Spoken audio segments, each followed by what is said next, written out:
Village People. Lá estava eu, um entusiasta do terror, procurando um novo jogo para jogar. Primeiro só aparecia jogos que eu já tinha jogado, finalizado e tudo mais, como Outlast, Amnésia, Phantasmphobia. Mas de novo só tinha esses jogos deprimentes, os jogos com temática infantil. Sempre um bicho possuído, uma fábrica de brinquedos, Fatal Frame, Obscure, Resident Evil. Resolvi dar uma chance e...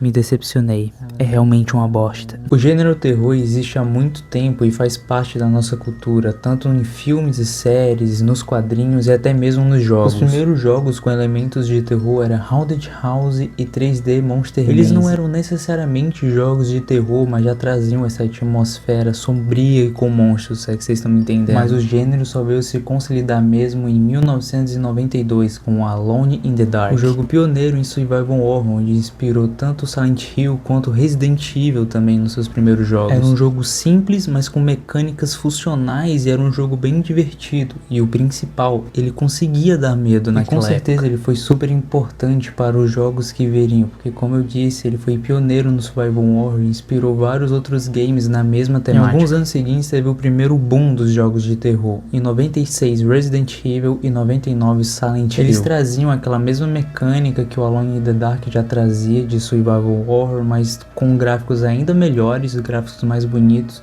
e com a atmosfera ainda mais pesada, um terror ainda muito mais presente do que era apresentado antigamente. Cenários escuros, vilões altamente assustadores e aquele medo de, meu Deus, o que vai acontecer agora? Porque era algo totalmente novo, você não sabia o que esperar de toda aquela atmosfera. E nos anos seguintes veio grandes outros nomes como Fatal Frame, Obscure, que traziam essa atmosfera e mecânicas parecidas com os jogos citados anteriormente. Mas é aqui que entra minha primeira crítica sobre o gênero terror.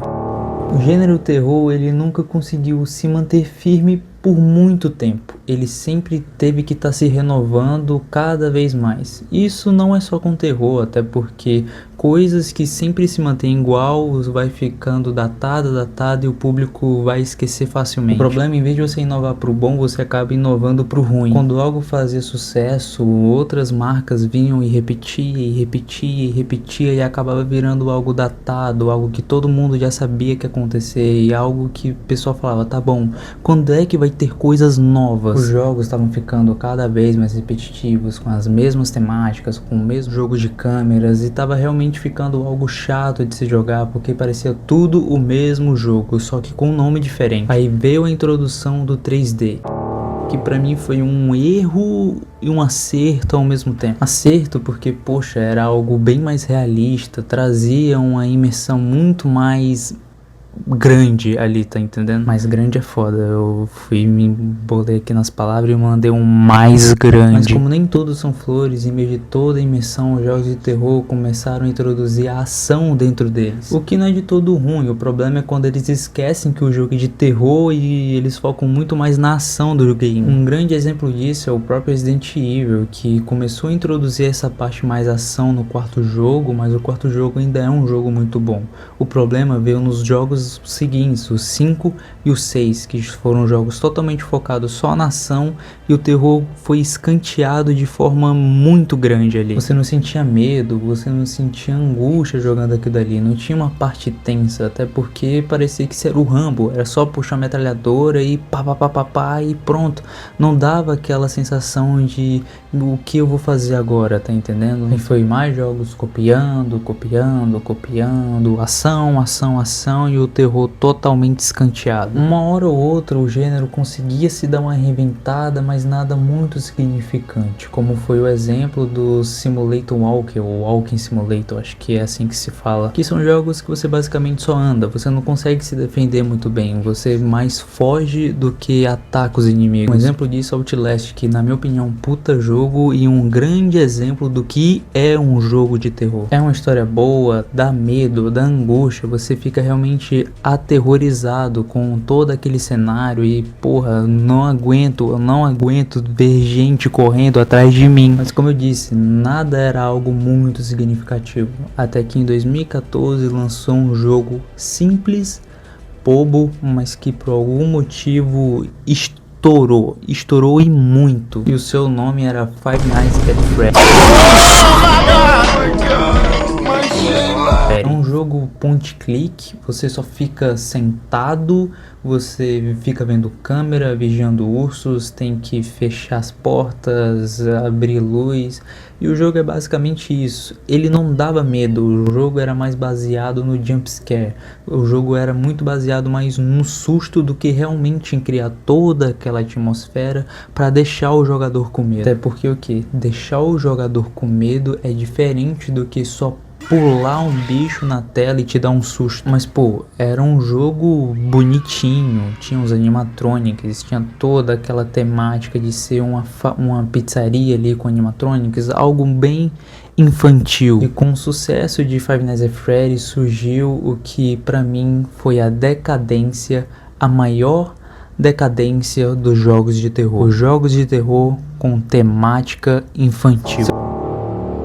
Se você prestar atenção, todos esses jogos com temática infantil seguem a mesma fórmula. Sempre é um cenário bem infantil, como uma fábrica de brinquedos, um parque, geralmente uma fábrica de brinquedos. Lugares extremamente grandes, coloridos e de baixa luz. Uma hora ou outra aparece um vulto para deixar você com aquele clima tenso. E o jogo se baseia muito mais na mecânica de pega uma coisa aqui, põe ali, pega essa outra coisa aqui, põe aqui, abre uma porta, vamos andar, pega essa coisa aqui, põe ali, pega essa coisa aqui, põe ali. E uma hora ou outra vai aparecer o inimigo, que é geralmente um boneco fofo, mas de um fofo de maneira feia, cores bem chamativas, não são cores apagadas, são cores realmente bem vivas, só que em um boneco muito feio, um boneco mal modelado. E eu acho que é por isso que as crianças adoram tanto. O que me inspirou a fazer esse vídeo aqui foi porque eu tava fazendo uma pesquisa para um shorts de um jogo chamado Glinglowland, onde vários youtubers, vários streamers já gravaram ele. Eu vi um vídeo do Seven falando desse jogo. Basicamente é um jogo ali com essa mesma fórmula que eu citei, só que em um momento ou outro o jogo bate um print do seu computador. E quando você vai ver, é como se fosse a perspectiva ali do sequestrador, a pessoa tá te vigiando e tá batendo fotos de você. Algo que é maneiro, e quando eu vi isso eu falei, nossa, legal, vou ver uma gameplay desse jogo pra fazer um vídeo. Eu fui ver uma gameplay do Celt, eu acho que o vídeo tinha nem 1 hora, e quando eu vi que eu tava quase no final do jogo e não tinha acontecido nada, eu percebi, cara, que jogo merda do caralho. É basicamente tudo isso que eu citei. É um lugar grande, bem colorido, pega a coisa aqui, coloca ali, aparece um vulto aqui, aparece outro vulto ali, e o jogo não acontece nada, velho. O jogo não acontece nada, não te dá medo, não cria atmosfera, o jogo não conseguiu nem dar susto. Os jogos hoje em dia estão muito nisso, repete essa fórmula várias e várias e várias vezes, porque é o que tá dando certo. As crianças olham pra isso, elas não sentem medo, até porque o jogo não dá medo. Você vê material escolar, brinquedos, e é isso que vai fazer esse gênero ficar vivo por bastante tempo, porque é algo novo, e até as crianças crescerem e ver que isso não dá medo, que é idiotice, vai demorar. E isso se a nova geração de crianças que está prestes a chegar não se acostumar com isso e fazer esse subgênero viver por muito mais tempo. Não me entendam mal, ainda existem jogos de terror bons. Mas vocês têm que concordar, a relevância deles não está sendo tão grande, eles não estão sendo tão falados como são esses jogos com temáticas infantis. Resident Evil anunciou seu novo jogo e eu vi realmente um grande hype. Mas você tá vendo alguém falando sobre esse jogo agora? Foi só um momento ali e pronto. Agora chega numa criança e pergunta se ela conhece algum Resident Evil, um Silent Hill, ela não vai conhecer, mas com certeza ela vai saber sobre esse Pop Playtime, esse Garden of the Bambam, Five Nights at Freddy's, e com certeza elas vão até conhecer esse Glinglowland que foi lançado recentemente, porque o público-alvo desses jogos não são a gente, adultos, adolescentes, são realmente jogos para criança. E é o que tá estragando o gênero, porque terror não é algo pra ser pra criança, é pra ser algo pra adulto, cara. É pra dar medo, é pra dar susto, é pra dar angústia, e não tá acontecendo isso nos jogos atuais. Antes de ter essa febre dos jogos de temática infantil, tinha esses análogo horror, mas como eu disse, ele era um gênero bom, mas não conseguiu se sustentar por muito tempo, porque ele era realmente focado no terror. E coisas que são muito focadas no terror e são repetitivas demais acabam morrendo, a não ser que isso seja focado pra criança. Bom, eu acho que só o tempo vai dizer se esse gênero vai viver por muito tempo ou se a gente vai ficar velho e ainda vai ter jogos de terror com temática infantil.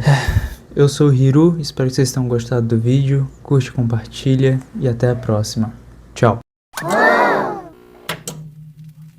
Left 4 Dead, Dead Space, The Last of Us, Silent Hill, Manhunt, Siren, Fear.